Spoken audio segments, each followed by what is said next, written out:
Welcome to Yahoo Finance Live. It's Friday, February 3rd. I'm Shauna Smith along with Dave Briggs and Jared Blickery. Let's get you up to speed on this afternoon's market action because we are still looking at losses following that blowout jobs report. 517,000 jobs added in the month of January. You're seeing that reflected in the markets today. Some worries that the Fed is going to continue raising rates. We've got the Dow off 214 points as we kick off the final hour of trading. Nasdaq off nearly 2% today. You're looking at the S&P off just about 1%, so some big losses here on the trading day. Taking a look, though, at the chart on a 5-day chart, the Dow is still in negative territory, off just about 0.5%. But for the Nasdaq and an S&P, it's a different story there. The Nasdaq, the outperformer of the week, on track to close the week up just about 3%. That would be the 5th week in a row that we have seen gains for the Nasdaq. For the S&P, that's up about 1% for the week. I also want to check out the bond market action here because yield jumping to the upside. You look at the 10-year yield now up about 13 basis points. So a huge move on the heels of that jobs report and the sector actions. First off, for today, a lot of red on your screen. As you can see, energy, the only sector holding on to gains. Consumer discretionary real estate, by far the underperformers in today's market action. But on a 5-day period, very different. You have communication services, technology, by far the outperformers over the last 5 days as investors really digest a slew of earnings that we've gotten from a number of the larger tech giants in those two sectors. And then on the flip side, utilities and energy. Energy looks like it's going to close the week off just over 5%, Dave. Thank you very much, Shauna. Bad, but not as bad as many thought it would be on the heels of that job number. It's been a busy week with earnings over the last several days. Amazon, Alphabet, Apple, all forecasting a slowdown in various parts of their business. Apple missing revenue estimates for nearly every product in its lineup, with CEO Tim Cook highlighting a challenging economy. We're going to get into all of our big takeaways about the week in big tech. But overall, when you step back from the ledge, it was a very ugly day yesterday. But when you look at all these stocks, Google, Apple, and Amazon all up for the week, and Meta up big time for the week. But my takeaway, generally speaking, is Apple. I said leading in, I thought this might be a little bit like the Philadelphia Eagles loss in mid-November to Washington, because it's just a speed bump on the way to the Super Bowl, and I think that's largely what investors are digesting today. Yeah, it looks like more of a supply issue for Apple than it is truly a demand issue. And when all the smoke cleared, guys, I feel like the number that you cannot ignore is 2 billion active devices when all is said and done. That number was 1 billion in 2016. That is a rocket ship that had a rough quarter due to the China COVID slowdown, and now that is largely in the rearview mirror.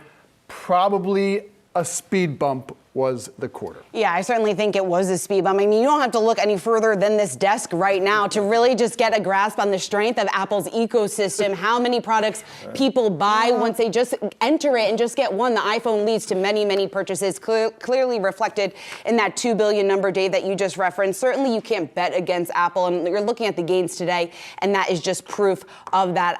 My big takeaway was Meta, because I was very, very wrong about this. Meta blew it out of the water. It's down today, but on a weekly basis, we are still in the green.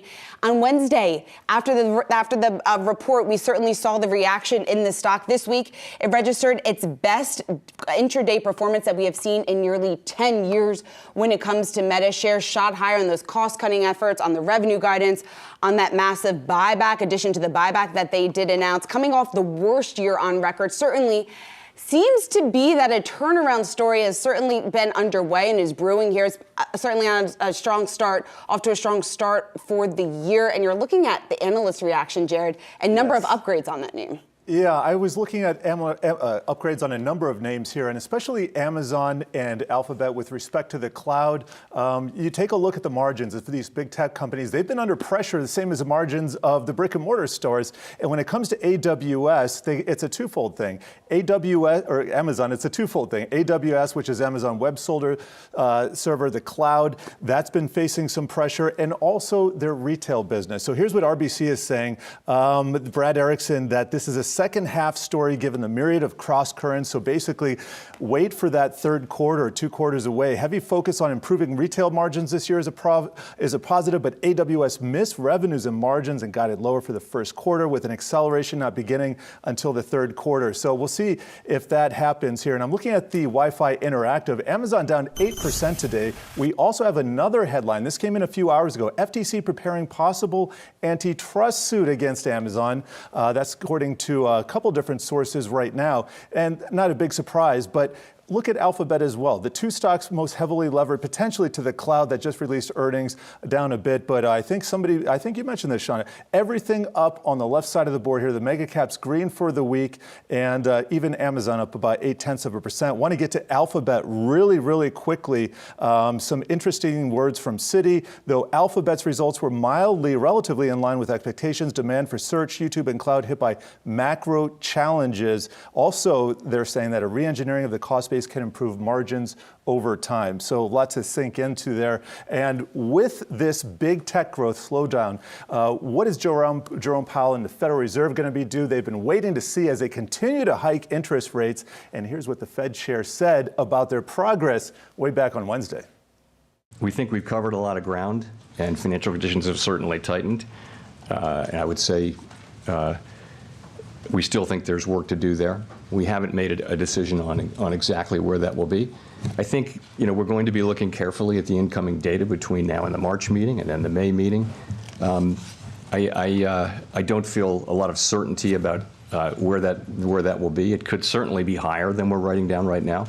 If we come to the view that we need to write down to move rates up beyond what we said in December, we would certainly do that. At the same time, if the data come in the other direction, then we'll make data-dependent decisions at coming meetings, of course.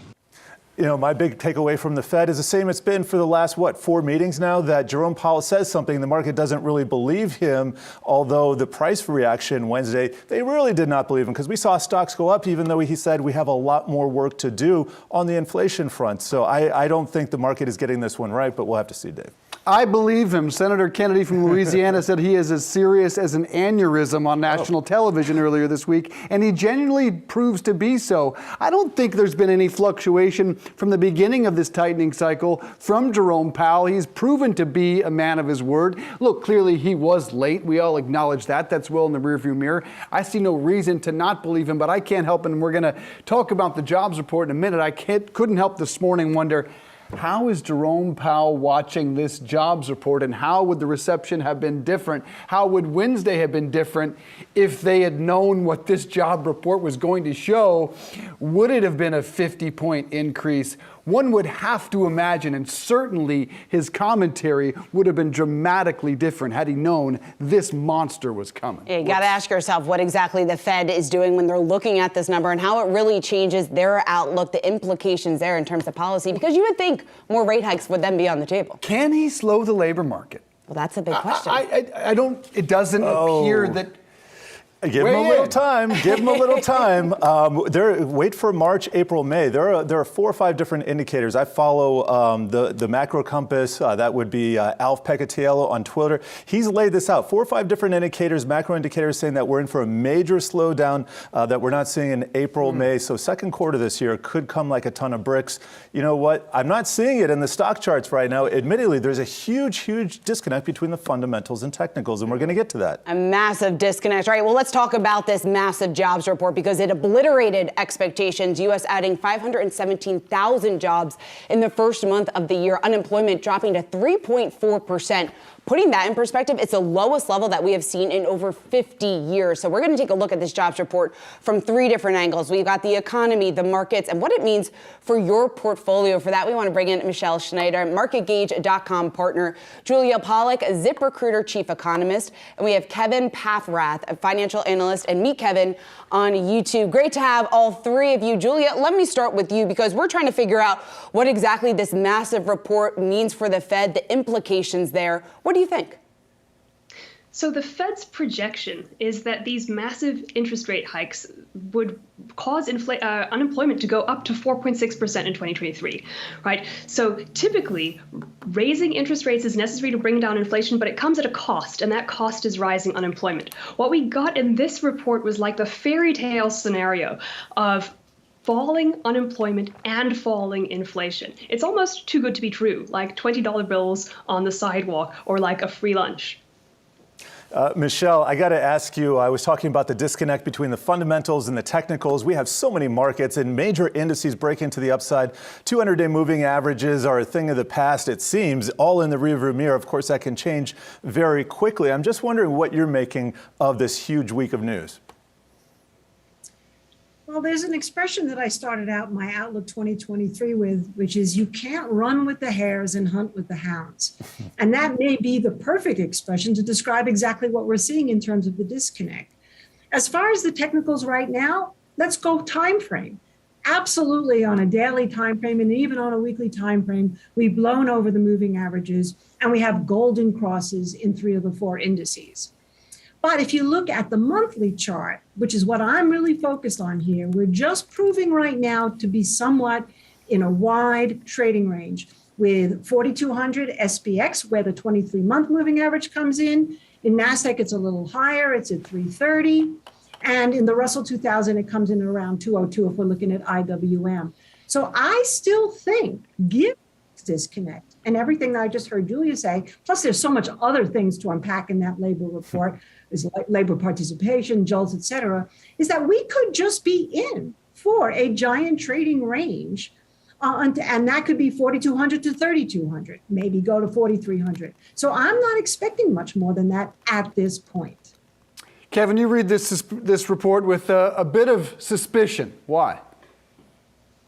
Yeah, look, hey, you know, when I first got the report, I was blown away because I thought, uh-oh, this is terrible. But I actually read it with a little bit of a contrarian suspicion that maybe these January to January adjustments are just seasonal adjustments. And really what we've got to look at is, as Jerome Powell has taught us, one report does not make a trend. And absent a black swan, I think we're slow up from here. I actually think now's the time to add. The market has a chance of exploding to the upside once we get that consistent, solid data that wage price spiral isn't here. And we got to listen to Jerome Powell when he tells us he sees a substantially lower risk of a wage price spiral. The ECI report came in weak, and it's very clear that wage gains are falling. We're just gaining at an annualized rate of 3.6% on wages now from the report this morning. So look, I think Julia's right when she says we're in kind of a fairy tale and we should be pinching ourselves, adding right now to our portfolios, and we might be Nike swoosh recovering from here.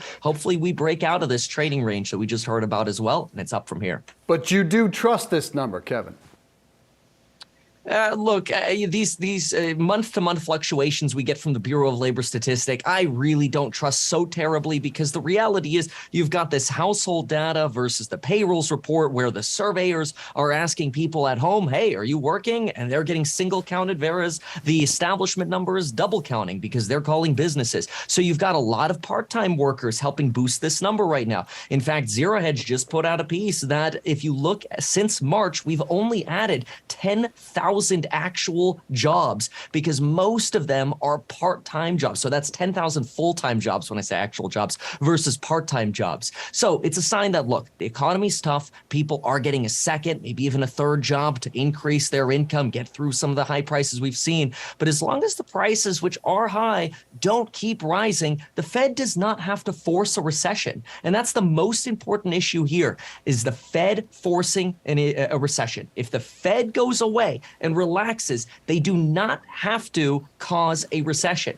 After all, you mentioned Macro Alf. He's pretty active on Twitter. I think he's stuck as a bear. I think he's got to wake up and realize that the Fed does not actually want people to lose their jobs. If we can get rid of inflation without people losing their jobs, we go to the fairy tale scenario Julia just talked about, and the Macro Alf is going to be very sad he didn't go long. So the fairy tale scenario, Julia, you said it's almost too good to be true. When we are looking at this number, I want to ask you just about the measurement issues. Are there potential measurement issues here when you take into account the difficulty of adjusting for seasonality at this point? So a lot of things happened in this report. We got population adjustments, we got benchmark revisions, we got the huge seasonal adjustment that always takes place in January. And yet, even factoring in all of those changes, this is still a remarkably strong report. And not only that, it's consistent with many of the other indicators that came out this week. We had the JOLTS report earlier in the week showing us job openings rising. We also had the ISM Services Index this week, which had fallen in December into contractionary territory, jump back up into expansionary territory. So there's a lot of good news here. And then there are other indicators that suggest that this may actually be sustainable, that we could possibly see strong job growth and solid but moderating wage growth without inflation, because productivity is picking up again, and because participation, while only slowly recovering, is steadily recovering. Michelle, I want to direct everybody's attention to the Wi-Fi Interactive, and this is about commodities. Not sure if you can see this, but I think you're going to get the gist as I go along here. Crude oil down 4.8% for the year. Here's a 2-year chart, right down back towards its lows here from late last year. Just wondering, if we have China opening up here, if we have all these bullish factors, is there some kind of a disconnect between what we're seeing in the futures market here, especially with crude oil, maybe copper as well, and stocks surging higher? Well, I'm so glad that you asked me this question, Jared. And if is a word that I've heard a lot in the last few minutes. And so I think the biggest if is if inflation has indeed peaked. And right now, if we look at what's happening, even just today, yes, we have seen obviously gold and silver come off a lot from its recent high because the dollar got stronger and because we're back to the fear of the Fed being aggressive again. But we actually are still really up considering where we were just a couple of months ago in both the precious metals. Steel is actually up on the day. The food commodities have softened from their weekly highs, but sugar has exploded over 21 cents a pound. Coffee took a rise. We have so many other X factors that can turn that fairy dust into cement. And that would be a lot of the geopolitical problems we have, weather problems, food shortages, and the wages not necessarily keeping up with inflation has already led to social unrest in places like the UK and in France. And that could proceed if inflation actually, what we believe could very well happen, rears its ugly head again. And even in the energy market, I wouldn't get too complacent that inflation is over, because when you have inflation over 8% statistically, it takes time for that to reverse. I want to close it out with you, Kevin. We've had a big week in tech, from earnings yesterday, from the Fed hike on Wednesday. Single biggest takeaway for big tech on this week? Absolutely. Biggest takeaway for big tech is absolutely focus on free cash flow. These are the companies that are going to get you through 2023. Just look at Bill.com. That is a company that is a software as a services company with weak cash flow numbers. And we got a big miss. It doesn't take much for software as a services to drop 25%, especially when you're not profitable or you have a sustained cash flow. So I'm looking for a combination of both profit and high free cash flow. If I can get both of those together, and I'm seeing a lot of that in hardware, chips, Taiwan Semiconductors, ASML, Tesla, Enphase, SolarEdge, although some risk potentially from low residential investments, those are the investments I think are going to bring you through 2023. So I have a little bit of a risk and a little bit of a bone to pick with Cathie Wood, focusing a little too heavily on profit lists because I think they're going to have to raise too much money, and those are going to lead to some big adjustments down in stock prices. But otherwise, very optimistic on tech that is profitable and high free cash flow. All right, got to leave it there. Kevin, Julia, Michelle, thank you all. Really appreciate the conversation. We are just getting started here on Yahoo Finance Live. Coming up, the unemployment rate hits its lowest level since 1969. See what impact this could have on President Biden's approval rating. Plus, Ford shares plummeting following fourth quarter earnings. Hear why the auto giant CEO is telling the investors, be patient. And one analyst says this could be a banner year for the cruise industry. He joins us to explain why. Don't go away.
Ford shares sliding 6% today after reporting disappointing Q4 earnings. CEO Jim Farley saying in a statement that the company left $2 billion in profits on the table. Senior autos reporter Pras Rumanian got the chance to speak with Farley, who joins us now. Tough quarter for Ford indeed. Yeah, really rough quarter there. They had an EPS miss. You mentioned there, Farley saying $2 billion left on the table there in profits. Net income down 90% from a year ago. Just not doing so hot. So they're suffering still from that. Last year they really had a rough chip crisis there with those trucks sitting on the lots, unable to be delivered to dealers. So, that was a big problem for them. But Farley says this transformation is still happening. It will take some time. They need to bring those costs down pretty significantly. And I spoke to him earlier today at an event, and here's what he had to say about that. Be patient with Ford. We are under double transformation. Some things are going really fast, like we're now number 2 in EV. The Lightning is sold out for like another year. On the other hand, the industrial system, purchasing, supply chain, our manufacturing, our engineering, we just have to get a lot of costs out. It funds the whole future of the business. And like fourth quarter is a good example. We lost 100,000 units because we just couldn't get chips. We can't let that happen. So I think investors, we're going to be a great, and we announced the 80-cent dividend too. So we're committed to giving cash back to the shareholders. But we're a growth company, and it's going to take a while on the industrial side, but boy, is Ford going to be a powerful company. So optimistic there for 2023. The EV sort of rolling out more growth there. And also good news from today with the IRS reclassifying the Model Y with the SUV designation, meaning it's the $80,000 price cap for the federal tax rate. So that's a big deal for them. So, kind of took a little bit of those losses today off with that ruling, but still a rough day. Yeah, it certainly is a rough day. And Pras, when you compare what we heard from Ford to what we heard from GM earlier this week, GM hit it out of the park, smashed expectations, solid guidance there. Why do you think GM is just much better positioned, or at least it seems that the street thinks so at this point? I think sort of big picture, they took their time rolling out their EV sort of game plan. They're sort of weighted back while Ford sort of pushed really heavy with the Ford Mach-E 2 years ago and Lightning this year. They might be paying a price here with higher costs. GM took their time. They're releasing 3 EVs out this year. And Mary Barra a couple days ago said that they're not going to discount those EV prices. They are where they need to be. She said, that's what they think the customers are okay with. Their pricing is pretty competitive. So I think that's sort of the difference with the rollouts, right? GM took their time, the Ultium platform, they can spread those costs over a number of cars, whereas Ford is sort of making new platforms for these EVs. And now they're starting to have a kind of a uniform platform for some of these EVs. So I think that's what GM has sort of been a bit more methodical about their game plan going forward with that. And Pras, so Ford is getting back into Formula One, the need for speed, need for prestige, kind of costly there, partnering up with Red Bull Racing, Oracle Red Bull Racing there.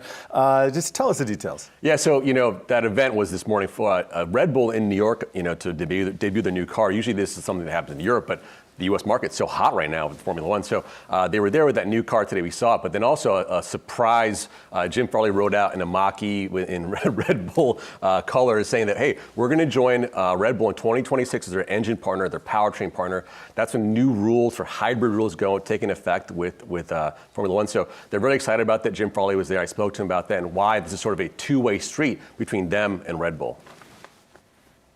This is a technology transfer that's very specific.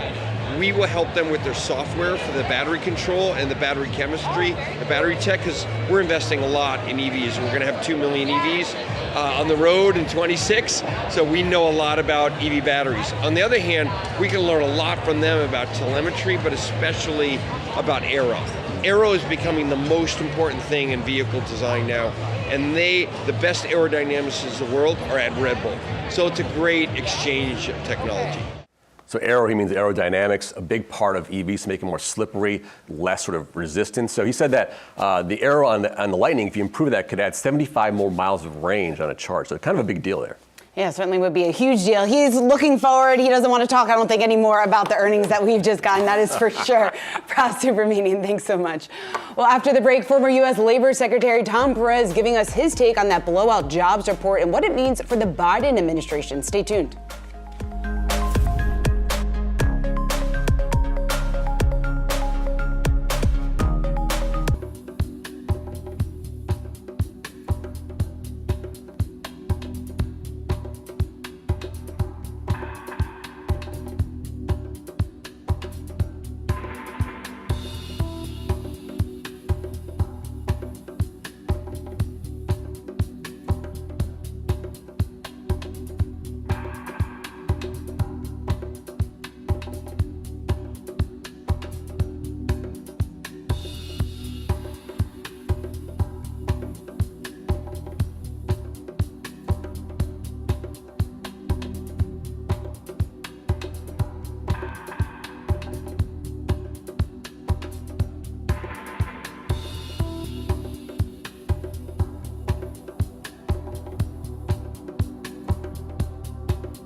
U.S. economy added 517,000 jobs in January, eclipsing estimates of 188,000.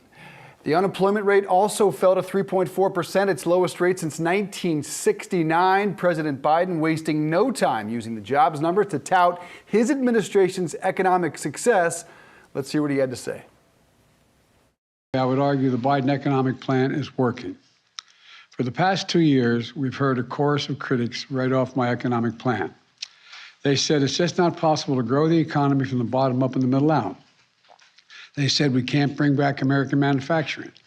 They said we can't make things in America anymore. That somehow adding jobs was a bad thing.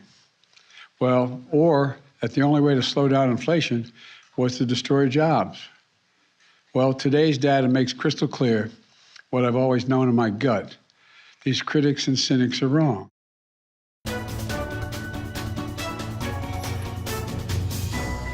Yahoo Finance senior columnist Rick Newman now with us for Bidenomics. Rick, is it time to brag for President Biden?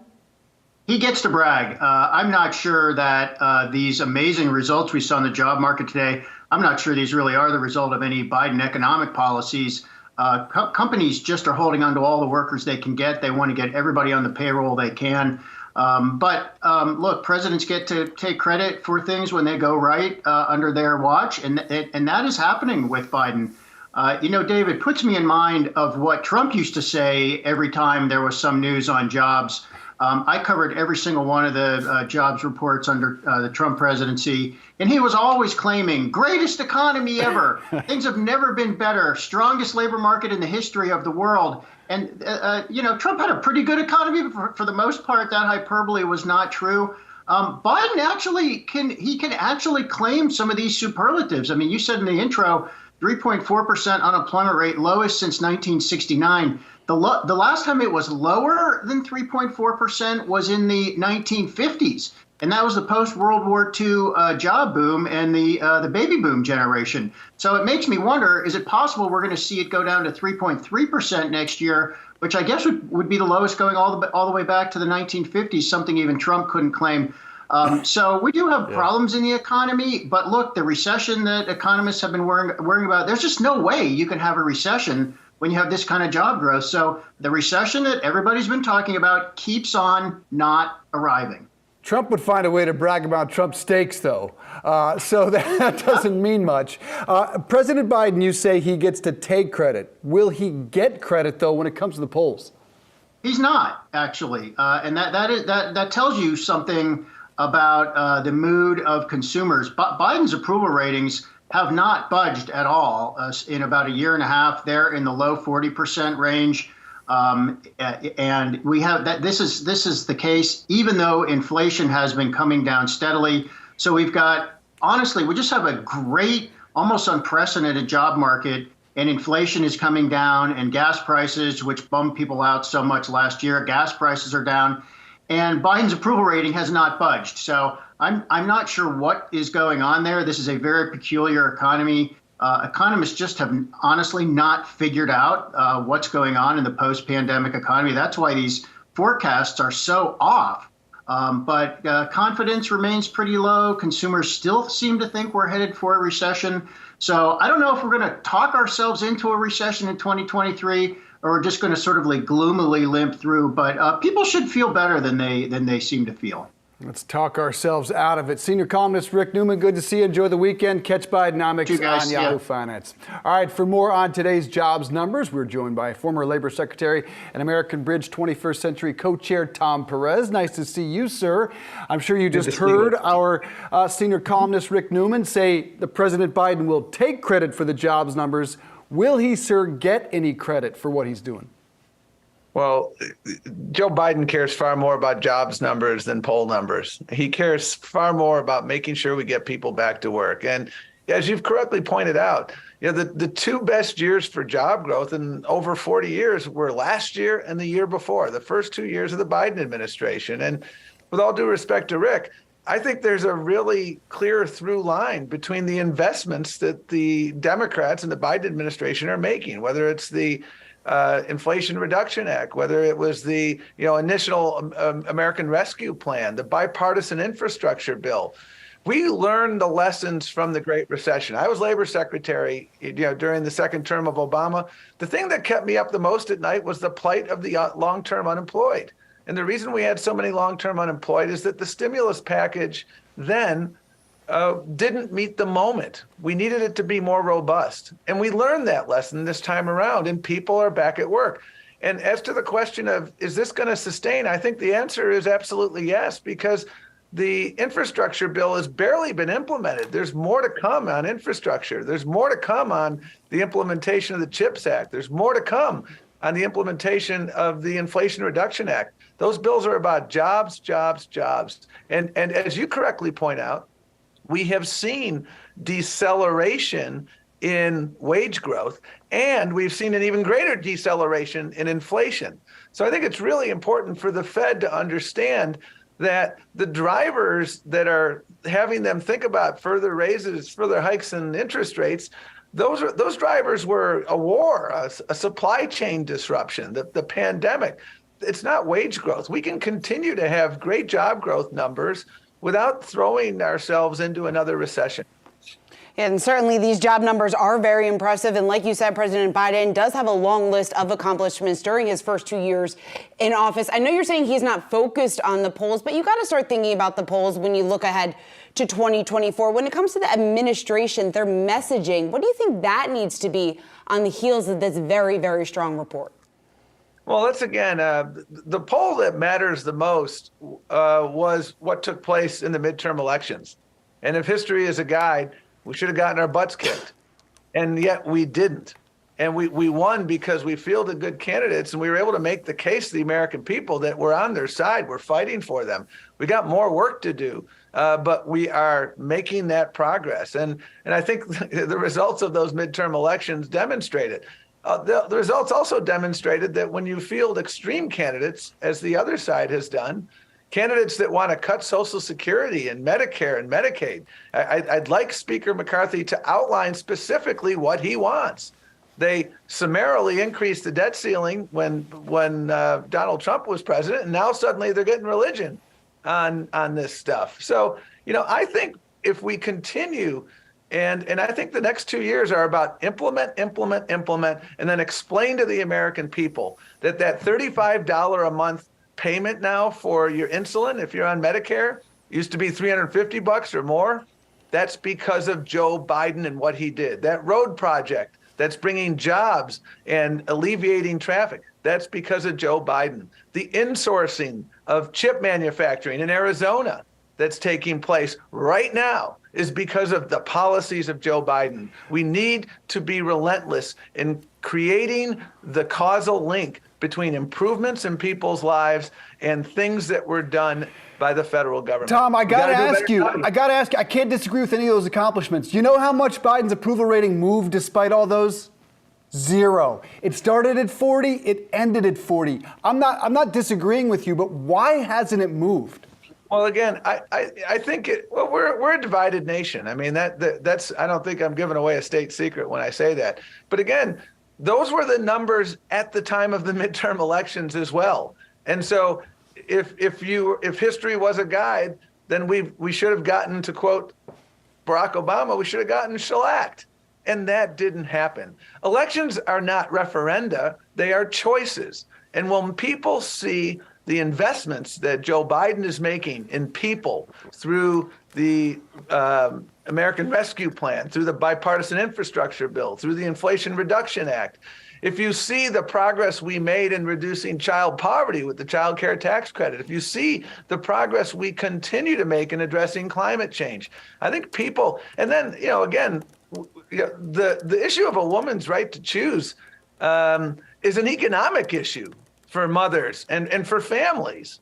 And again, the Republicans are on the wrong side of that. So I think we have to continue to be relentless in explaining to the American people what we have done. And I agree. I know what the polling numbers now, but again, I know what they were in November when we did quite well. And now you have, kind of a circular firing squad on the Republican House side, where it took them 15 votes to get a speaker, and they're talking about cutting Social Security and Medicare, and I can't believe that they would want to do that because it's wrong and it would hurt the economy and hurt the people that are most vulnerable.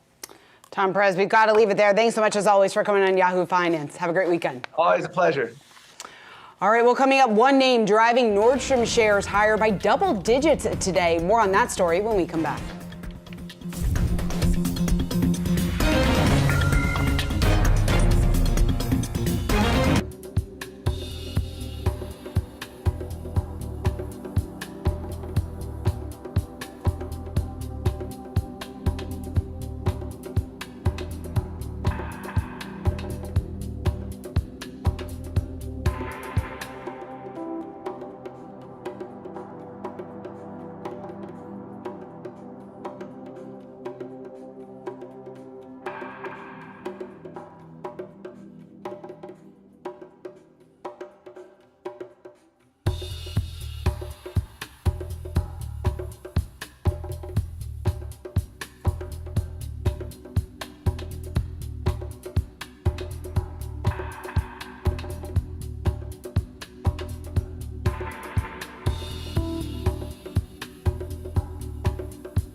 Time for a triple play. 3 stocks that we're watching in the final 20 minutes of trading. We've got Nordstrom, Clorox, and Chipotle. My pick today, Nordstrom. And take a look at the stock. Shares surging up 24%. The move coming after activist investor Ryan Cohen took a stake in the company, is now reportedly pushing for changes. Those include a board shakeup and some cost cuts. Now, according to the Journal, Cohen is once again targeting Mark Tritton. He's the former CEO of Bed Bath & Beyond. Tritton lost his top role at that company following pressure from Cohen.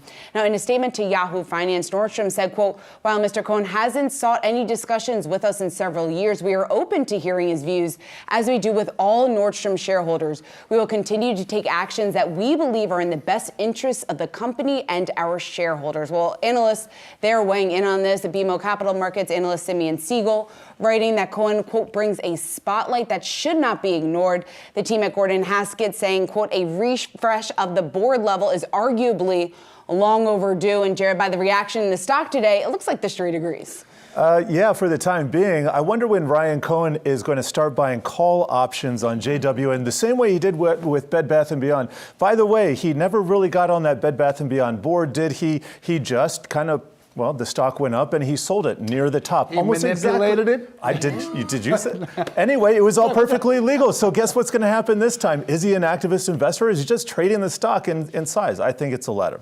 All right, I'm talking about Clorox here. It is a time-honored staple, and Clorox, after an earnings beat, is up over 10%, was up over 10% at its highs, up about 9% right now, having its best day in 3 years during the initial pandemic lockdown. That's when it saw its low. And here's a max chart. Let me just dial this down to a 5-year and continue on. Now, we might not be wiping down our groceries anymore, but the trouble that emerged since then is inflation, of course, hitting margins and the bottom line. Well, this quarter is a step in the right direction. Raymond James likes to play ahead of a cold flu season, and they see margins recovering as, quote, pricing accelerates and cost inflation decelerates. Also saying that supply chain constraints at Glad and Burt's Bees were less of a drag than feared. So Staples had a pretty good good year last year, not suffering as much as everything else. You can see still kind of in a trading range right here at the upper end of that. We'll have to see if they can break through, but with the earnings behind them now, probably not going to be imminently. And Kitty Litter stands out in this report. They own Fresh Brand. Their CFO says, really, litter was the star of the group. All hail Kitty Litter, guys. We continue to see very strong category growth. Clorox, a big fan of Kitty Litter. My play is Chipotle. Shares surging on UBS, reiterating a buy rating on CMG.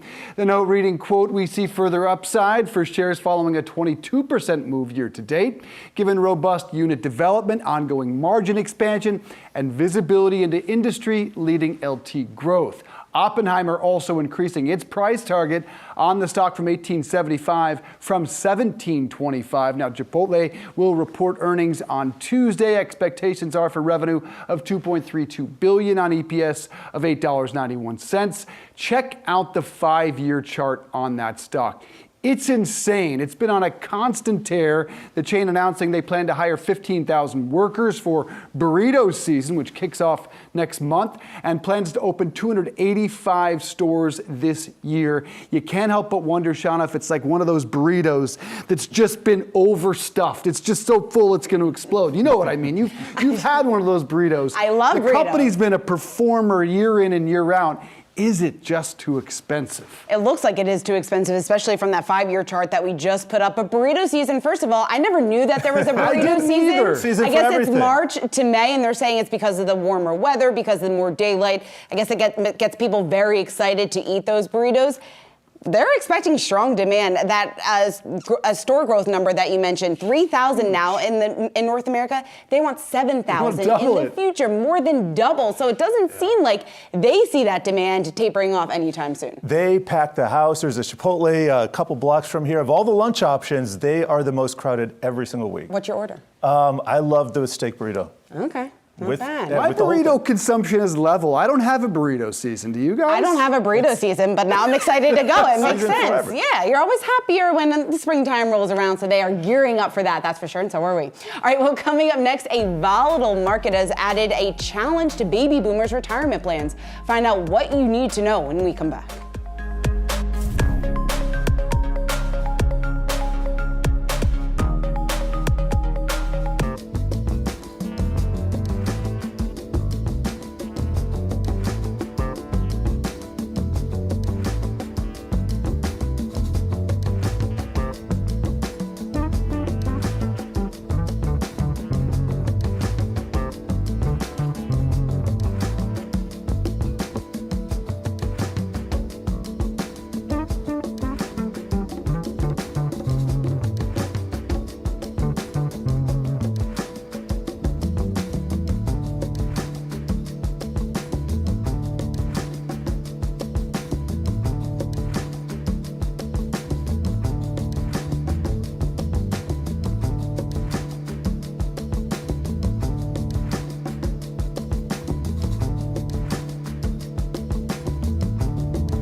On today's installment of Retirement Ready, we're focusing on those Americans who are nearing retirement or in some cases have already began their retirement, the baby boomers. Carson Group Managing Partner of Wealth Solutions, Jamie Hopkins, joins us now for this segment brought to you by Fidelity Investments. Jamie, nice to see you. According to the Bureau of Labor Statistics, boomers have not saved nearly enough. Are they facing a retirement crisis ahead? Well, great to see you. And this question gets asked all the time. Are we facing a retirement crisis in this country? And one of the things, I'm actually much more bullish on this. I don't know that we're facing a crisis as a country, but I will tell you, individuals are facing that crisis. What we're really talking about when we look at those average savings numbers is that we have individuals that don't have enough saved to get by without things like Social Security and Medicare, which are all over the news right now in some of the debt limit conversations. Those are super important parts of this. But Americans are also super resilient. Look, we haven't saved enough for retirement ever in like the history of mankind. So that's one thing always to put back in perspective. We've actually seen people's net worth go up more in 2021 than any other year we've seen in the United States in 1 year. So there are good things happening out there, but there are really big risks. And when you talk to individuals, they're super stressed out right now. You know, inflation is not as big of a problem for workers. I know that's a little shocking than it is for those baby boomers just in or near retirement. Because what inflation that we're seeing, the high inflation the last year, what that does is it permanently increases that cost of retirement. So high inflation early on is actually worse than it is to get high inflation later in retirement.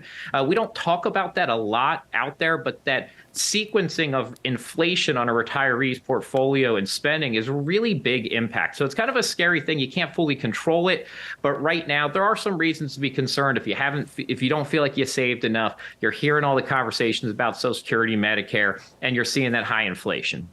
And we're talking about the problem of saving, but also when people retire, when they become of advanced age, a lot of long-term care patients are not able to find the workers they need to be able to help them. And I can only see this problem increasing. What are some of the initiatives and some of the strategies at various firms and companies that are meant to deal with this problem, with this growing problem and accelerating one? The long-term care problem we have is one where I worry about. This is very quickly becoming a crisis. So you go back to 2010, we had 7 workers for every 1 person, potential workers, I would say, family members to provide care for somebody who would need that care. This is not something that's evolving over a 40-year period. We're going to 4 to 1 by 2030. That's just around the corner now. We're closer to that number than we are the 7 to 1. And the reason is family dynamics changed. They moved away. We had smaller families. And all of a sudden, we're having people who are living longer, needing more at-home care, but the caregivers just aren't there. The reality is people are not buying long-term care insurance right now, so we don't have the funding mechanism to even really go out and buy this. We're becoming very reliant on, kind of self-care and Medicaid, which is putting a strain on some state budgets.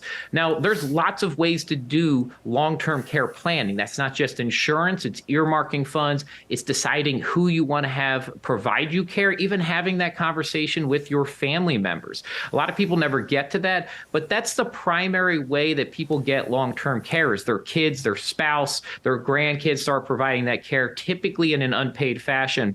And there's actually a lot of research that shows that harms that person's work and productivity too, because they're taking on that family caregiving responsibility. It's a huge concern out there. There are a lot of proactive things you can do.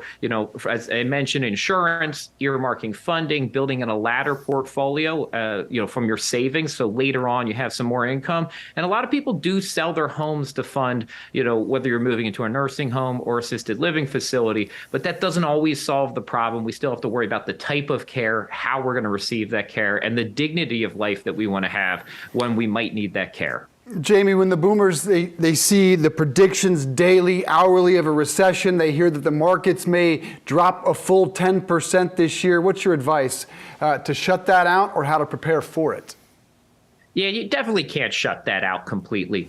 The reality is if you have a longer time horizon for investing, you can take more risk. You can ride through some recessions. If you are a baby boomer, you're right about to enter retirement, you're right in retirement. Those are actually that 5-year period right around retirement are the riskiest time period, really from an investment and withdrawal perspective. We call that sequence of returns risk. You get bad returns early on.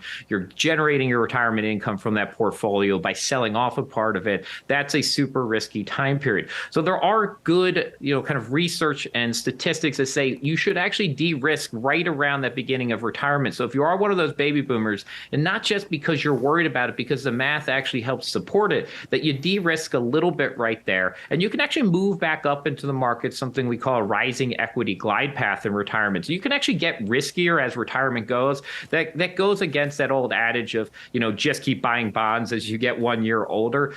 The math and research historically hasn't supported that as the best retirement income withdrawal strategy. But for some people, they feel more comfortable with it. So they do risk throughout all of retirement. But I'd say be very careful there, careful with your cash. If you feel better for the next 2 or 3 years and you're right around retirement, holding that bond ladder portfolio to provide that income, that can be a really smart strategy. You might not want to do that for 30 years, but for 5 years can be a really good strategy. All right, good advice there. Jamie Hopkins, good to see you. Enjoy the weekend, sir. Thanks. Coming up, we'll break down the market action today. Stick around.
Checking in on the major indices in the final couple minutes of trading. We've got all three of the major indices in the red. The Dow off 129 points. S&P off just about 1%. The Nasdaq, the underperformer in today's market action, off just about 1.5%.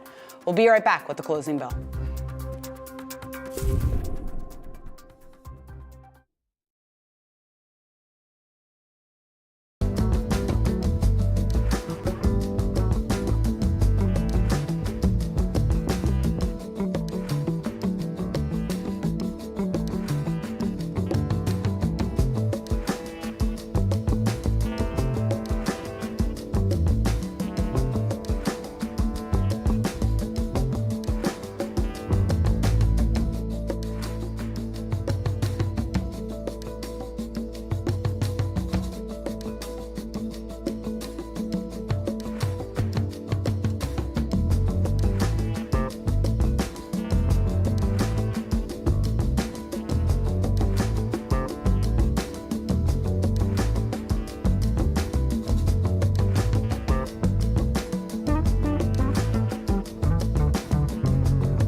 We are minutes away from the closing bell, so let's check out the market action. Nasdaq is down by 1.5%. The Dow is down by 0.4%. Let's check out the 5-day total here in the green by about 3.4%. Now let's take a look at the sector action for today. Earlier, energy was in the green. Now everything in the red. Consumer discretionary, that is taking the biggest hit, down 3%, followed by real estate and utilities. Got to check on the mega caps. Some of those earnings producing big moves today. We got Apple up 2.5%. Amazon down about 8%, Alphabet down 2.5%, and Microsoft down 2% as well. We got to check out the software space. We're seeing some weakness overall in tech, and Adobe's down 3%, Intuit down 6%, ServiceNow down almost 4%. So really the weakness that we saw a little bit earlier today, it kind of went, and now it's back. So with the 10 seconds to go, let's take a look at the energy sector. Like I said, most of it was in the green earlier. Now a little bit of a fall off. Shell is up about 1%, and here's your closing bell.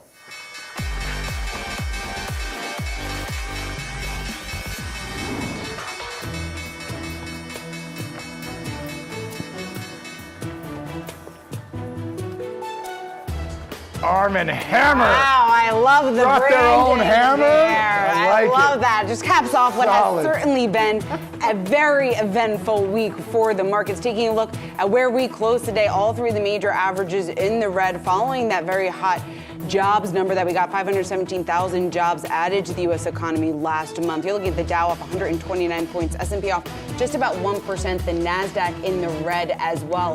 On the 5-day picture, though, a bit different. Yes, the Dow closing the week lower with losses of just about 0.1%. S&P and Nasdaq, though, on the flip side, actually closing out the week with gains. The Nasdaq, the outperformer of the week, up just about 3%. Let's take a look at some of the top movers of the day. Shares of Alphabet, Google recovering some of its earlier losses. Taking a look at where it closed in the red, off nearly 3% decline in advertising and also YouTube revenue weighing on the stock today. But I want to zoom in on one part of Alphabet's business. Laura Martin, she's an analyst over at Needham, titling her note after that earnings report that we got last night, quote, "Does Google have a product problem?" And she points to a number of things, to a number of places that she believes Google is playing catch up, chasing TikTok with YouTube Shorts, chasing AWS with cloud service, lagging the iPhone with Pixel developments. And Dave, her case is a pretty strong one in my view, just in terms of where Google is positioned, at least in those categories. No question about it. I can't disagree with that assessment at all in terms of their innovation. I would only disagree about how far along YouTube television is. YouTube TV is going to capture all of these cord cutters, as we've seen that accelerate dramatically in recent years. And here's an interesting study just down from Ad Taxi. It says in their annual Super Bowl viewership survey, this will be the first year ever that streamers are greater than cable or broadcast. They believe 30+% of the Super Bowl audience will stream the game, just beating out the cable number 29, broadcast at 26, and that gives us a real glimpse at how fast streaming is accelerating, as is cord cutting, and I think YouTube TV is best positioned to take advantage of that and become essentially what was cable television, not to mention they got that deal Sunday NFL ticket that they're paying $2 billion a year for, and this is going to be a huge revenue generator down the line, and that's what I think counteracts some of what Laura Martin broke down. Well, I'm really excited about AI, as everybody knows, and this is a bright side. Google is chasing it because ChatGPT kind of just threw down the gauntlet. Now, Alphabet CEO Sundar Pichai highlighting during last night's earnings call that Google has been, quote,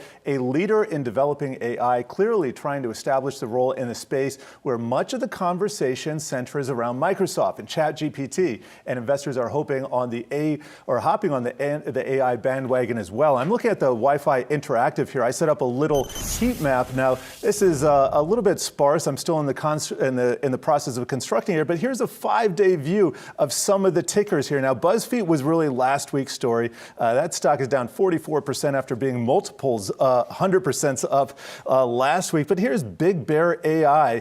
You can see up 114% over 5 days. Here's a huge C3 AI play. That's up 45%. So I think there's going to be a lot of excitement in this space here.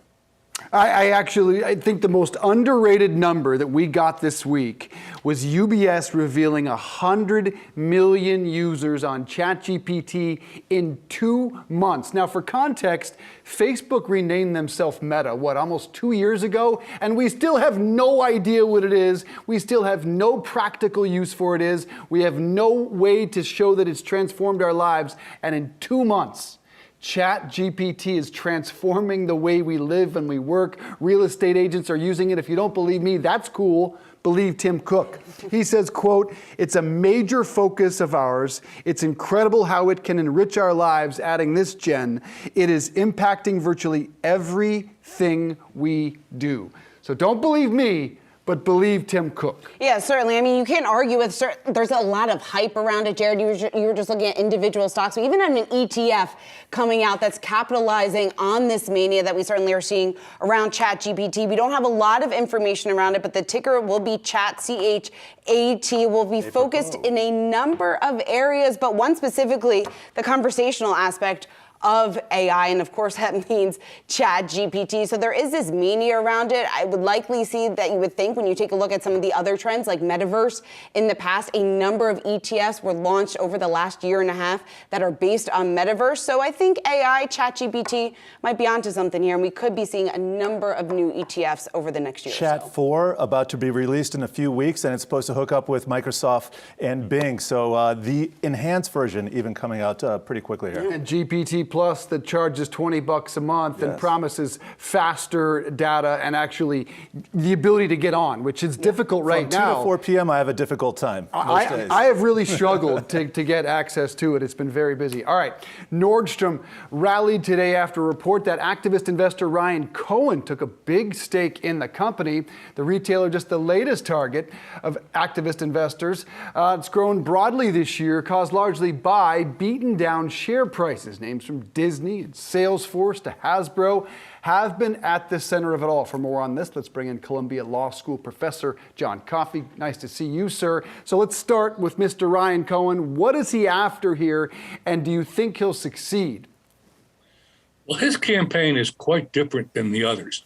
When you look at Norman Peltz and Treon going after Disney, or Salesforce being attacked by actually more than one, Elliott Management and Star Value, those are the classic engagements. The distinctive feature about Mr. Ryan Cohen's attack is that he doesn't have the capital to take over the Nordhaus, and the Nordhaus family owns over 30% of the stock. That is an obstacle that means you can't just run over them and win a proxy fight. His strategy has to be to convince the Nordstrom family that he can save their company, that they have to work together. But so far, he's not indicated his strategy. All he's told us is he wants to get one director off the board, someone who used to be the CEO of Bed Bath & Beyond, which is now bankrupt, and put himself or his own candidate on the board. That's not a strategic move. That just tells you he's beginning to approach, but his strategy is not yet clear. The strategy is very clear when we talk about Peltz going after Disney or Salesforce being under attack. They also have had declining sale prices for a number of years, and they have major plans to sell off assets. For example, at Disney, there are some who want to spin off ESPN, which is very valuable, but it may be more valuable outside of Disney. This is different, it's distinctive, and we'll have to see how it plays out. John, what do you make of the uptick that we've seen in a number of activist investors getting involved with companies when it comes to Salesforce, Disney, now Nordstrom? Is that a trend that you also think is going to continue? Well, recognize that the common denominator here is that a lot of these stocks fell and have fallen for years, partly as a result of the pandemic, partly as a result of other changes. But all retailers have had problems with their supply chain, and most of the major media companies are still hung up over what to do with streaming or AI, and they don't have clear visions for the future that shareholders understand. So why do you think, broadly speaking, this trend is spreading so fast? Is it just because how beaten down stocks were in 22? Well, low stock prices attract in activists. Activists don't go after the highest price stocks. They can't get them up very quickly. They hope that if they announce a new campaign, they can get maybe a 5 or 6% jump just on the first day. And generally, the activist doesn't stay around for more than a year and a half. They're looking for some kind of quick change that the market will put a positive value on. So, John, when it comes to Disney with Nelson Peltz, when it comes to Salesforce with Elliott Management, do you think those in those two situations, will we actually see change as a result of the activist investor pressure that we are currently seeing today? Well, they have a strategy, and if they implement it, it probably will have some impact. That is, the idea of spinning off ESPN is exactly the kind of major change that the management of a company doesn't want to give up on their prize asset. But it's also possible that their prize asset would be worth more outside of the conglomerate of Disney, traded on its own. And that will be debated. I'm not going to tell you what to do with ESPN or what to do with Hulu, but those are major strategic questions that are under debate. They certainly are under debate, and a debate that we will continue to watch here. John Coffey, thanks so much. Well, coming up, investors aren't only looking at the numbers when it comes to big tech earnings. See how statements from chief executives are impacting sentiment. And with more people working remotely, we will dive into a new movement to transform office buildings into homes. Stick with us.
Welcome back. The Nasdaq rounded out the week at down 1.59% for the day. And just looking at the Wi-Fi Interactive, we can see on a 5-day basis, it is up 3.3%.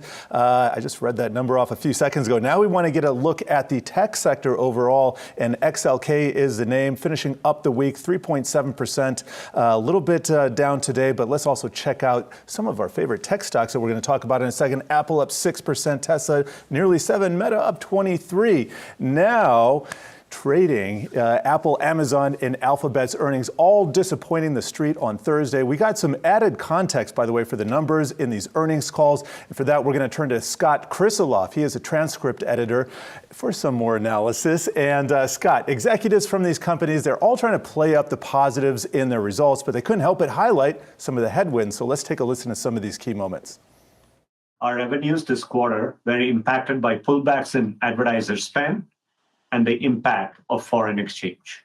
We had significantly less iPhone 14 Pro and iPhone 14 Pro Max supply than we planned, causing ship times to extend far beyond what we had anticipated.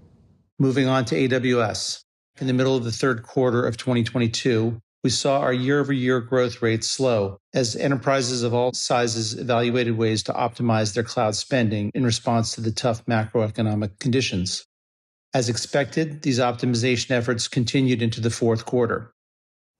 So higher costs, margin concerns, currency headwinds. What's your big takeaway from the earnings this week?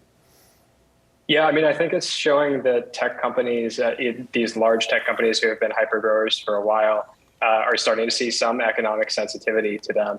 And so Google, for instance, seeing an advertising spend starting to pull back. Companies that had been saturating markets for a very long time are starting to become companies that are subject to the whims of economic cycles as well.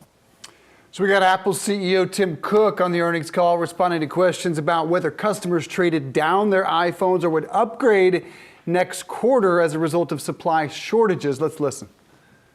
It's very hard to estimate the recapture because you have to know exactly what would have happened and how many people bought down, and it takes a while to get those reports in during the quarter, and so we've made our best guess at it. In terms of the sizing of the constraint in Q1, what we estimate, although not with precision, is that we believe iPhone would have grown during the quarter had it not been for the supply shortages.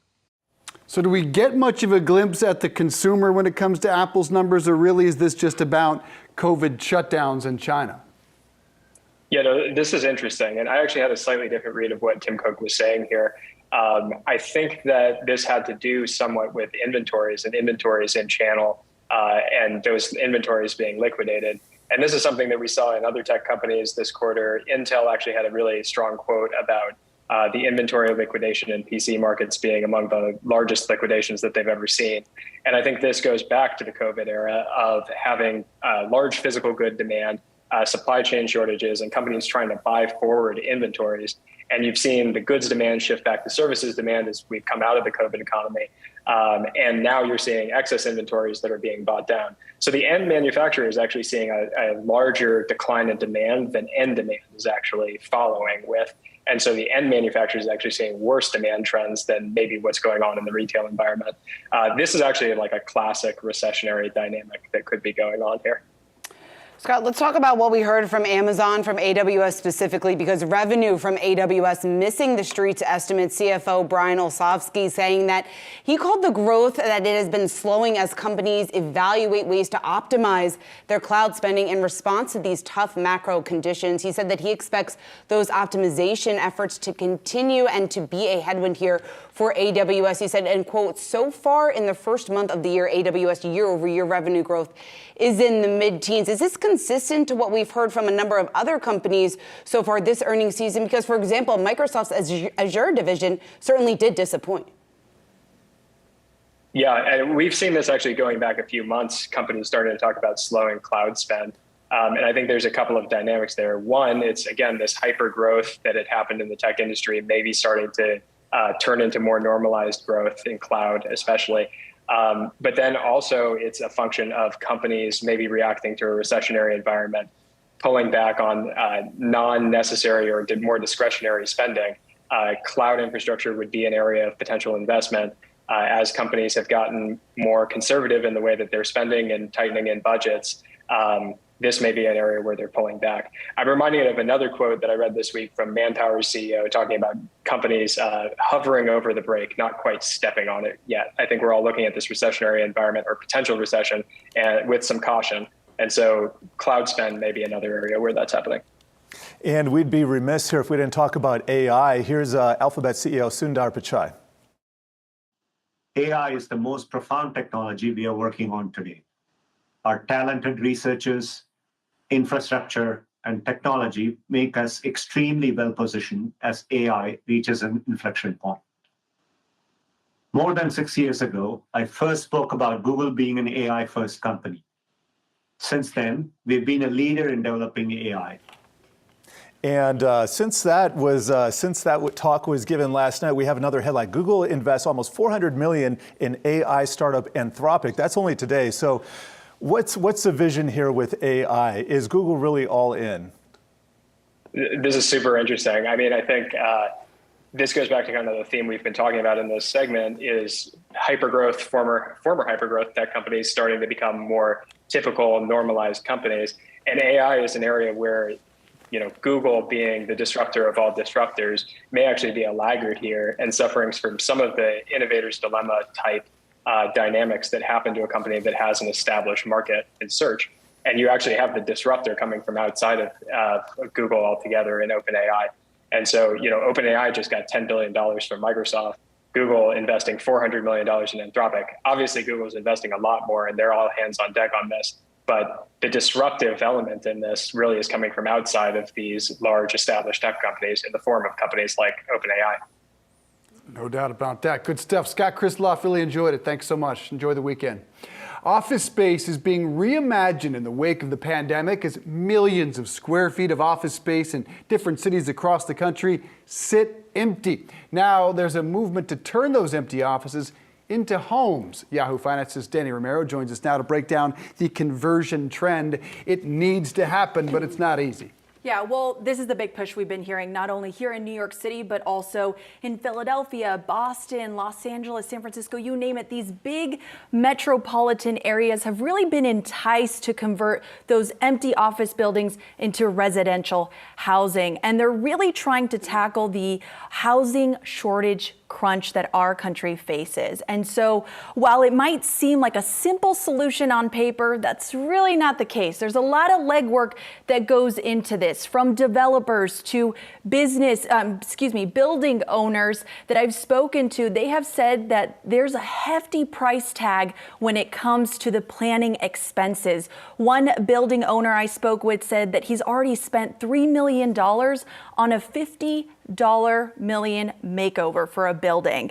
And so there's another developer that I spoke with that talked about he created an assessment scorecard, and that really allows them to evaluate the property before they take on the deal. And he said that 70% of the buildings that he has assessed, really, they're not suitable for a conversion.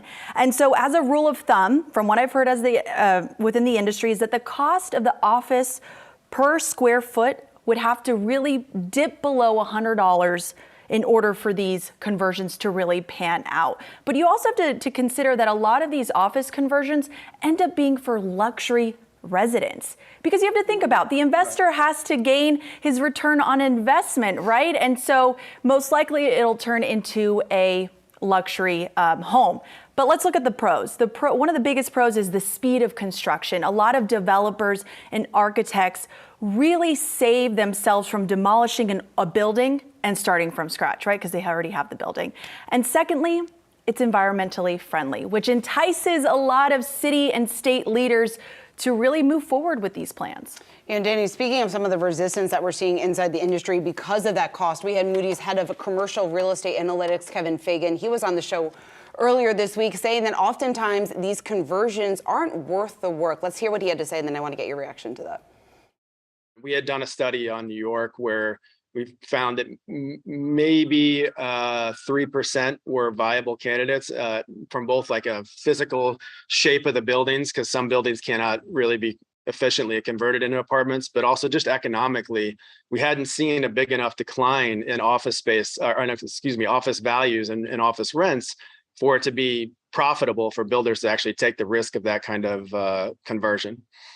Danny, that pushback, very clear there. Are there any incentives or anything else that you think maybe could be offered to the industry down the line to help them maybe convert some of these office buildings? Well, New York City Mayor Eric Adams, he unveiled his plan just last month to really entice those incentives and turn those obsolete office buildings that we see here in New York City into residential housing. So he said that he's hoping to ease the zoning restrictions offer tax credits, and also he plans to add about 20,000 residential home units within the next decade. Will that pan out? We'll have to wait and see. The state has to vote on the budget in April. But nationwide, Washington, D.C. actually leads the way with these residential conversions. But in California, the state there allocated $4 million for these incentive grants. So you're really seeing this big push.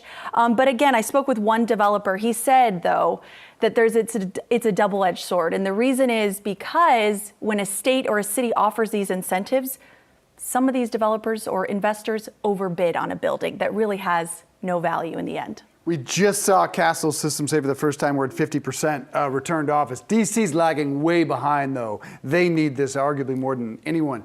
Danny Romero, nice to see you. Yes. Thanks so much.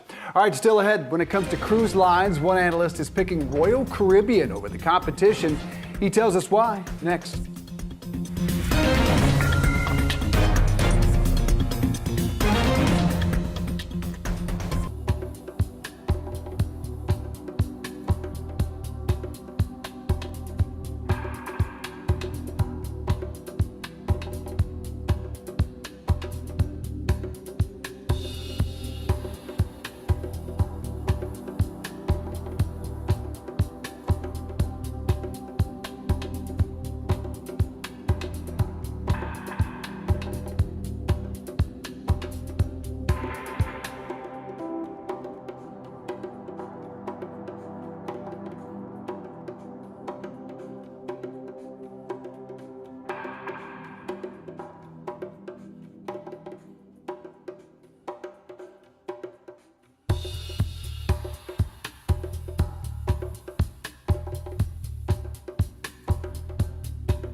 This week, we learned President Biden intends to end the COVID-19 national and public health emergencies on May 11th.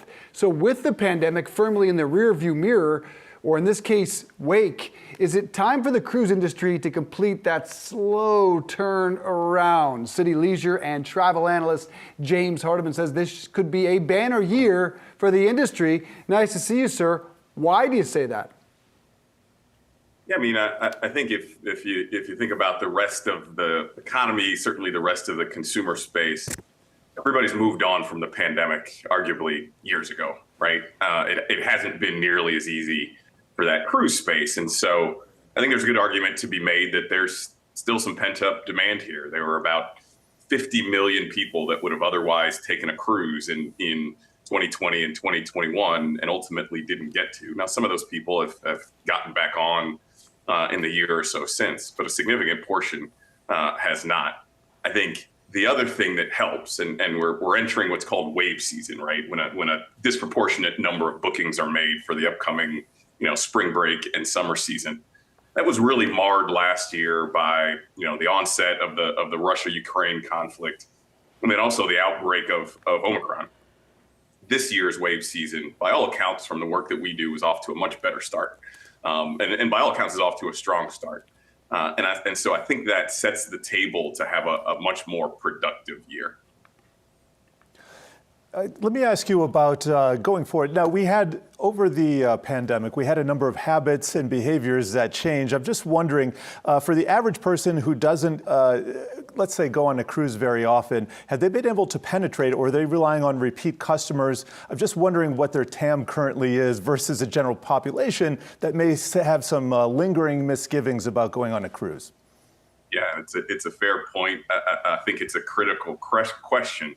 I do think it's safe to say that in the early reopening stages, it was overwhelmingly repeat customers, right? In addition to all of the angst surrounding the pandemic, not a whole lot of people that have never set foot on a cruise ship were willing to sort of add that extra anxiety. I think as we've gotten into late 22 and early 23, we are hearing about new cruisers getting back into the space, which I think is a critical component. You could argue, sort of based on my previous commentary, 50 million people that are sort of regular cruisers, that you don't necessarily need that new customer in the early going. But for this industry to get back to where it would like to get to, you need that new customer. I also think it's worth noting that only about 15 million Americans have ever been on a cruise, right? And so if you think about the TAM being certainly most Americans, they're just scratching the surface. And so it doesn't take a ton of new cruisers to grow that 15 million number pretty dramatically. Well, James, just looking at the price of some of these stocks here since the start of the year, Royal Caribbean, I know you've got a buy rating on that. That stock up 38% just since January 1st. How much of this good news is already priced in? And if it's not, what's the upside potential for that? Yeah, I mean, it really depends on how you frame it, right? Since the beginning of the year, these stocks have been on a tear. If you compare it to 2019, right, for an overall market that's up 25, 30%, Royal Caribbean is just half of what it was trading coming out of 2019. Now that is maybe not an apples to apples comparison because they have layered on a lot of debt. But it just goes to show that this is an industry that's been left behind by the rest of the market. And so they have a long way to go, playing catch up here. My assumption, and it could be an incorrect one, James, they often are, is the typical cruise customer is just shopping around trying to get the best deal. But you have Royal Caribbean as a buy, so what is their competitive advantage against their competitors? Yeah, I mean, price is very important. So you're right from that perspective. But in a lot of instances, not as important as some other factors, most notably the itinerary, right? And Royal Caribbean is arguably the most global cruise brand. And I think that helps if you're trying to go to a remote destination, some of the most attractive destinations. I think they're a best bet, and I think they're a good combination of sort of breadth of their offering and also perception of their brand. I would probably put them number one. Those two factors combined. But yeah, I think there are a lot of factors. The newness of the ships, right? The features on the ships, and certainly the destinations play a big role. And RCL is certainly no slouch in that perspective. James, we got to leave it there, but really appreciate your insights here, James Hardiman. And coming up, the earnings avalanche isn't stopping anytime soon. See what investors are going to be looking at from companies like Disney next week when we come back.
Week. Well, earnings season keeps rolling on. Taking a look at some of the companies reporting next week. Too many to name right there. So we've narrowed down to some of the ones that are most interesting to us. For me, it's going to be Pinterest. You can see it out on Monday. I am going to be watching ad spending revenue. We know that's very important there when it comes to Pinterest. This stock was on a wild ride this week. Shares shot up following Meta's better than expected results on Wednesday night, but certainly ad spending, we're expecting to see some weakness there, some pressure on ad pricing, similar to what we've seen from some of its peers. We also know that cost cutting will be in focus here. The company cut about 5% of its workforce this week. So that is, of course, going to be a focus on that earnings call. And engagement, time spent. People simply aren't spending as much time as they were on Pinterest. TikTok, a massive competitor to Pinterest, as well as many of the other social media stocks, as they do focus on their platforms, on engagement. People are spending less time on Pinterest, which could be a challenging time here for the company. Tell me why I should be on Pinterest. I kind of missed that wave. I like it for recipes, actually, what we're showing right now. I think it's great for recipes and also decor. If you're looking to get inspired, go to Pinterest. But I don't. You can see why I'm not on it. I don't cook and I don't decorate. Fashion Planning too, a maybe. wedding. I don't really use it for that, but I feel like it could help. Moving. You Well, if you're moving, planning a wedding, you need to redecorate your apartment. I haven't used it per se, but I imagine that would be a use case. Yeah, my wife is not a big fan of my decorating skills, so zip it. I'm watching The House of Mouse. Disney reporting earnings on Wednesday after the bell. Expectations for revenue of $23.33 billion on EPS of 80 cents a share. Those shares up around 25% this year after that rough go in 22 when the stock fell more than 40%. Streaming losses once again will be in the spotlight. We know parks continue to be healthy. Disney's streaming losses were $1.5 billion in their most recent quarter. They raised Disney Plus prices in December by $3 to $11 a month, introducing an $8 ad tier. They will certainly want to spike the football about Avatar: The Way of Water, #1, 7 straight weeks, well over $2 billion. Impressive. But when it comes to movie rights, Disney, by the way, these are some headlines that just dropped a few hours ago. They're exploring the sale of more of their films and TV series to their rivals. And they're seeking to do that because they want more cash from their library, their content library, and they have to satisfy these activist shareholders. So always gets back to the activist shareholders. And when you're in not a recession, when you're in a bear market, we've been in a bear market for almost a year. Those are the kind of discussions that are going to quiet Nelson Peltz, though?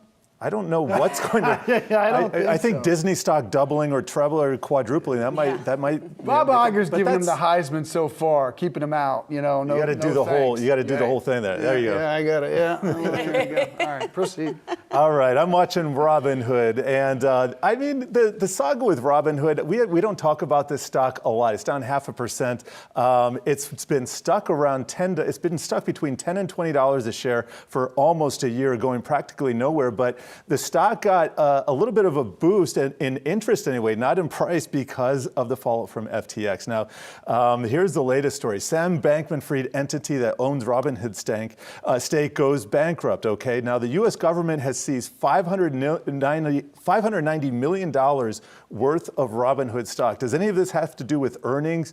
Maybe not, but I think the story around this is quite interesting. And really, Hood has been levered to stock prices. So being that they're depressed right now, we're in a bear market, we're in crypto winter, we're probably not going to see that come back until we see the markets come back. And so I don't think the previous quarter is going to have much bearing on their stock. Yeah, it probably won't have much bearing on their stock, but it always is interesting to look at this report, kind of get a gauge of the activity that we are seeing from retail traders, seeing how much activity they are seeing on their platform. Like Jared, like you said, last year was certainly a troublesome year for that stock, with shares off just about 24%. If the environment does improve, obviously, that would be good news for Robinhood as well as a number of other companies out there.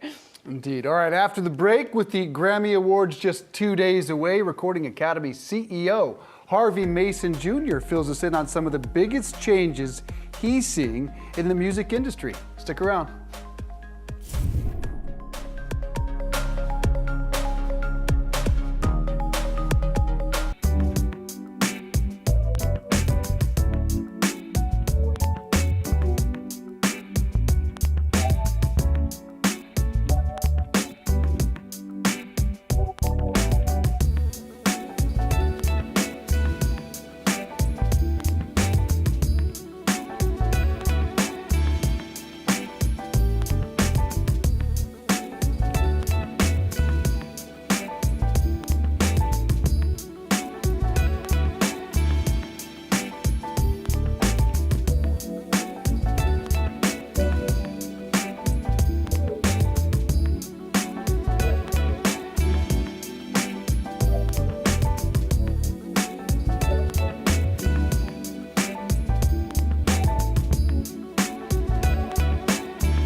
A huge night ahead for the music industry. The 65th annual Grammy Awards is happening on Sunday, February 5th. Yahoo Finance's Jen Schomburger joining us now with more on that. Hey, Jen.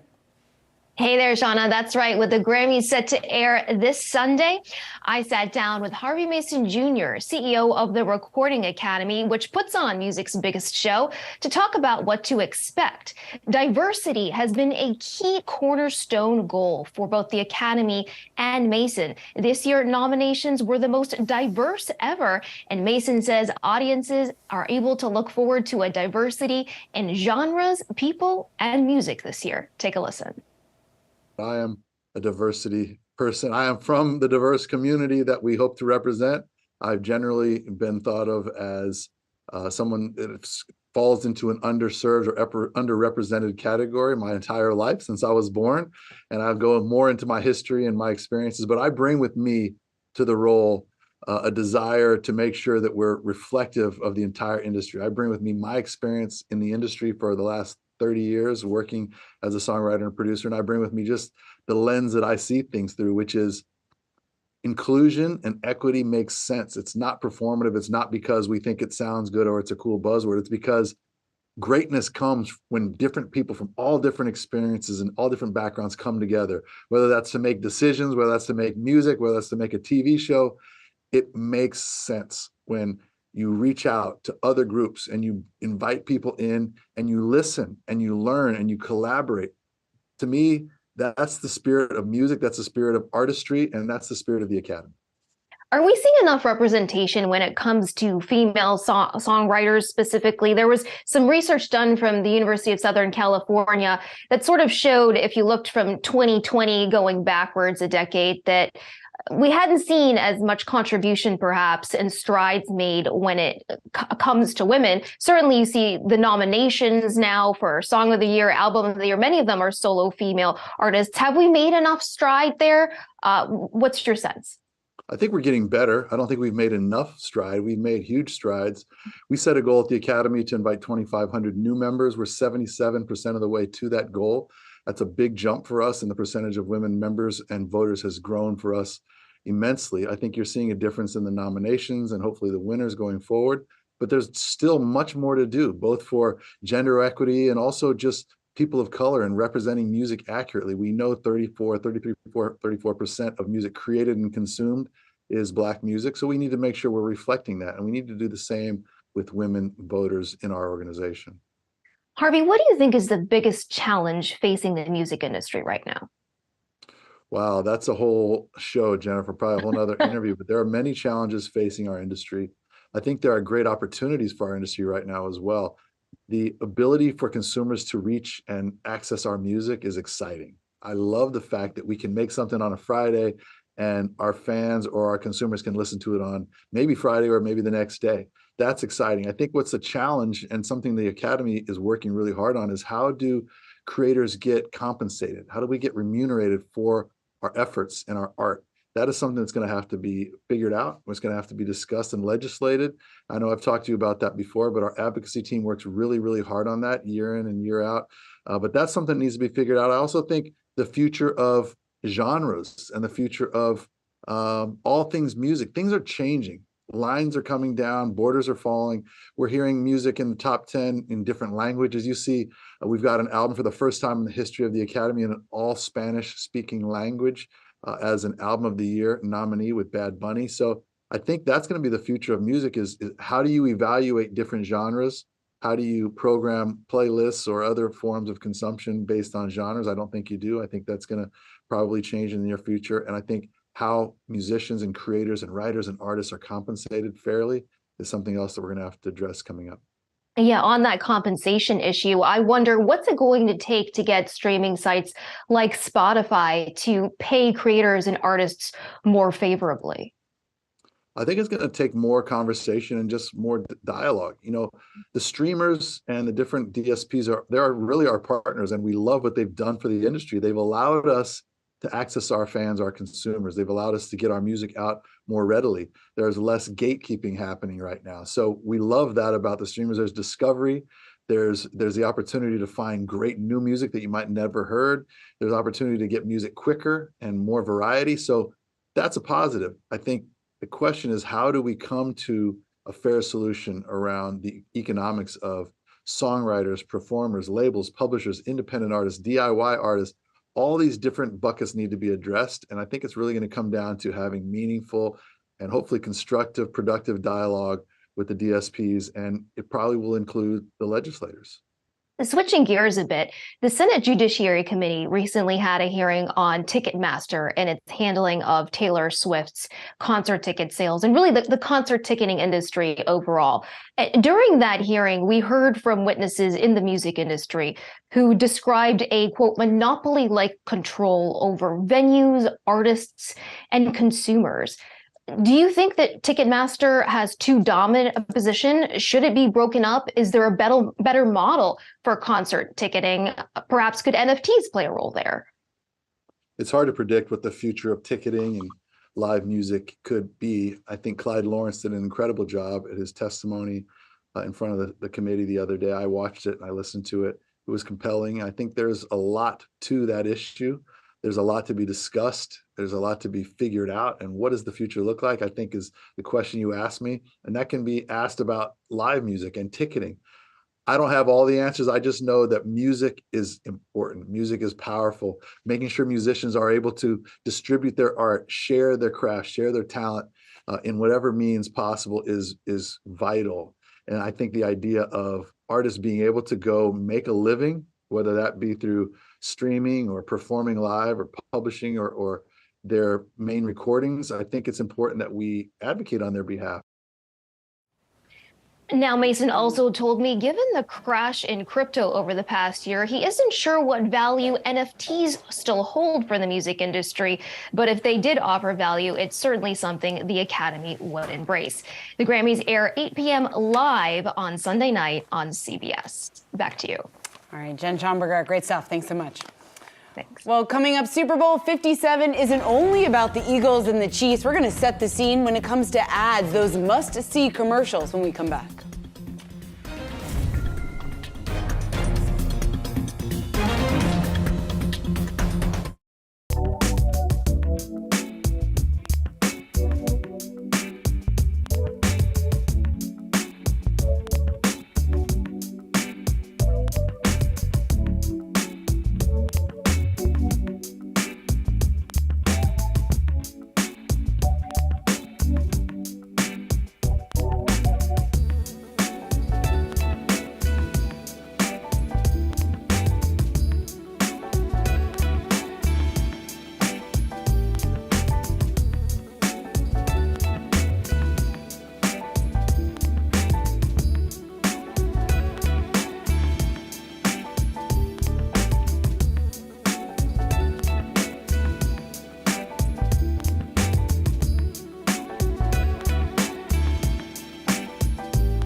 The Super Bowl is still 9 days away, but the marketing push is well underway with commercials already teased out by some of the biggest advertisers in the big game. Brooke DePalma is here with the buzz ahead of the big game. It is exciting to see how early they roll out the ads to generate the excitement. Earlier and earlier. And, you know, for me, as we discussed before this segment, I'm not really here for the game. I'm here for the commercials, for the food. Fair, that's fair. For the entertainment. Most are. But it's amazing to see just how much these food and beverage companies are bringing to the table and just how much they're spending to bring these commercials to the table. So I spoke to one marketing professor who said for a 30-second ad, you're looking at $7 million. Add $2 million for production, add $2 million to promote that on social media, add $2 million for promotions, and if you're going to add another 30 seconds, make that $14 million on top of the 6 and call that $20 million for a 1-minute ad on Super Bowl Sunday. Now, before the game even starts, these marketing professors say that you should actually already see your return in investment. So that's pretty amazing to see how much you're investing, and just to know that before it actually even airs, you should see how much you paid, $20 million already back. Now, if we take a look at some of the big names here, partnerships is going to be a big deal this Super Bowl Sunday. We saw General Motors team up with Netflix, but ironically, we also saw Michelob Ultra team up with Netflix, promote their Full Swing, the documentary. What are y'all watching? Full Swing. It's a new golf show on Netflix. Come on, Justin. So partnerships are really key here. When you think about other partnerships that we're going to see, is the Molson Coors ad that teams up with DraftKings, both intended to meet a more consumer-friendly, buzzy audience looking to draw attention here that maybe they wouldn't get from their primary audience. And another company that we're hearing a lot of buzz of ahead of the Super Bowl is M&M's, ahead of their official rebranding to M and Yaz with Maya Rudolph. Now, apparently that's drumming a lot of buzz, but apparently it might be a publicity stunt here.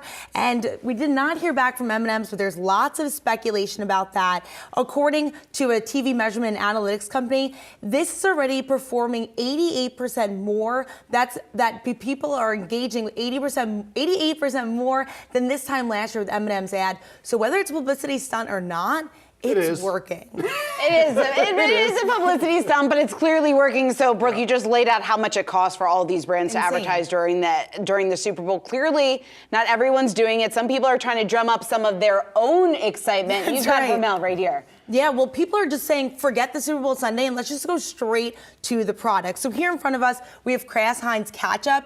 Their logo is 57. I'll put this right back there so you guys can see it. It's 57, and they're saying, forget the Roman numerals. They're putting out a sweepstakes, asking consumers, should we just forget them? In addition to that, Hormel Chili coming out with this chili cheese beer. They teamed up with a local brewery to do this. Let's all pass it around. Let's have a taste. But essentially, they're just saying that packaged food companies aren't performing as well on Super Bowl Sunday as maybe they used to be when there wasn't social media. And so now these companies like Hormel and like Kraft Heinz are opting for new ways. So just this tastes interesting. Just again, in case you missed it, this is chili cheese beer from Hormel. I thought it was going to be a lot better. I thought it was going to be It does taste like, it actually does smell like chili. It really does. It tastes a little too much like chili. It really does. It tastes like Let's have your review. Is there such thing as a chili broth? Because that's what it tastes like. Jared. I don't mind that. You know, I'm pretty glad that I don't drink anymore because it sounds a little bit scary. So I'm just going to let you guys. We have that product placement expert. Oh my God. It's an acquired taste. It is. But these already sold out online. Hormel Foods confirmed. And so when you think about just how much excitement this drummed up, maybe it'll get people to go down the condiment aisle as opposed to not. Yeah. It's growing on me in like 30 seconds. I don't know if it's just a sign that it's Friday and I'm in the mood for a drink, or if this is growing on me. It smells a little like chili. It smells a little, yeah. It tastes a little bit too much like the real thing. Certainly a new way to drum up excitement ahead of the Super Bowl. It is, and it's working. We're talking about it right here on the show. Miller and Coors executives join us Monday to talk about their first Super Bowl ad in 30 years. Somebody has to take the empties, right? There we go. All right, Brooke, thanks so much for breaking all of that down for us. We'll do it today for us on Yahoo Finance Live. Thanks so much for tuning in. We'll see you right back here again on Monday. Have a great weekend. Cheers. Cheers.